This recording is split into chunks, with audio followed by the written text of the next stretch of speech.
What do parents want to know on Meet the Teacher Night? Hey there, I'm Charlotte with Colorful Teaching for You. Thank you so much for joining me. We're going to be looking at how to put together somewhat of a script for you for when you are having to manage Meet the Teacher Night. Because if you're anything like me, I was so nervous, especially when I first started, to deal with Meet the Teacher Night. I still get nervous, but now I have a pitch, so I'm not as terrified. Let's go with that. Because if you were to put me in front of a group of students, I love talking to them. But suddenly, if you put me in front of a group of parents, it is a whole different ballgame, isn't it?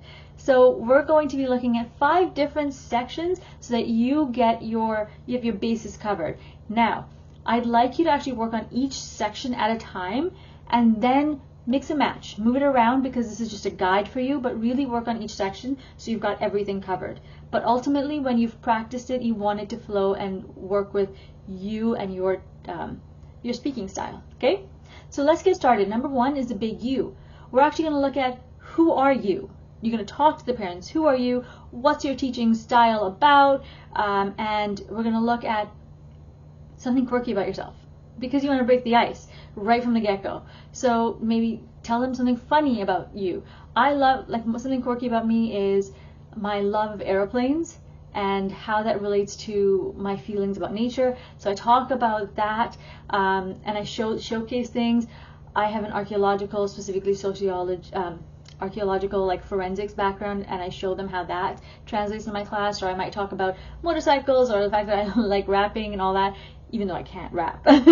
All of those things make me me, and it breaks that ice. So what is it about you that's a little bit quirky or different? And talk to them because it'll help you relate to them and them relate to you. Does that make sense? So let's do that. That's number 1. Number 2 is your schedule.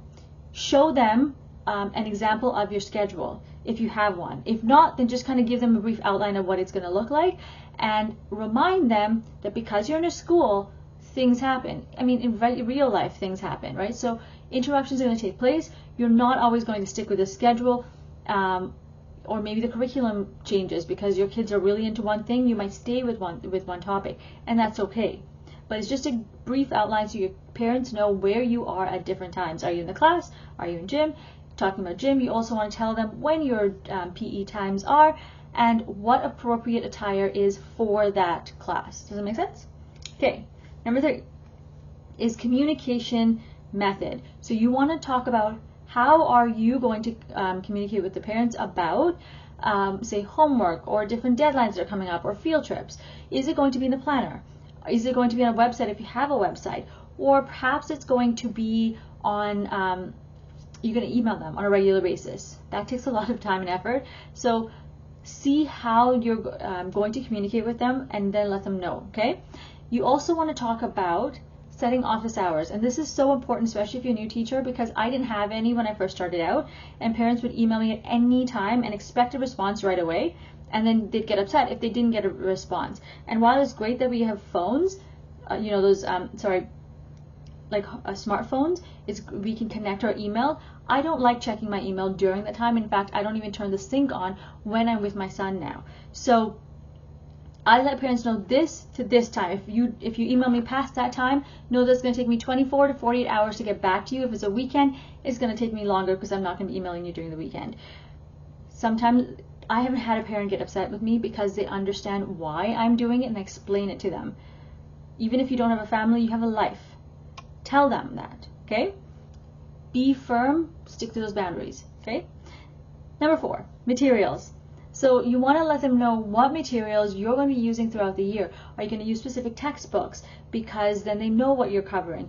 Are you going to be sending things home with the kids for homework, for example? At least that way they know what to expect.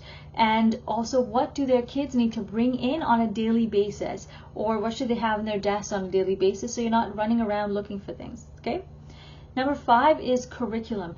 What are you going to be covering throughout the year? If you don't know, that's okay. At least focus on term 1. Even if you know the whole year, your focus should be term 1. You can talk about the rest, but term 1. The reason for that is because that should be fresh in their minds. That's what's going to be happening now. And then the questions are at that point geared toward that term. Does that make sense? I don't know if you have Meet the Parents in term 2 or 3. Most of us have it in the first term within the first week. So That's why I'm focused on that. But whatever term you're in, that's the one that you want to focus on. Okay? Now, let's recap really quickly. We've talked about the importance of just getting this all organized, especially if you're nervous, so that you have everything ready to go. Practice, and then change the order around. We also looked at 5 components. The first one is the big U. The second is your schedule. The third is communication method. Fourth is materials, and fifth is curriculum. Now, if this was a lot to cover, you're either able to pause it and work on each section, or you can go to my website. It says full episode, go there, and everything is broken down for you, so you can kind of go through it one step at a time. Okay? If you have any questions in the meantime, send me an email. Otherwise, remember to create, experience, and teach from the heart. Thank you so much. Take care. Bye.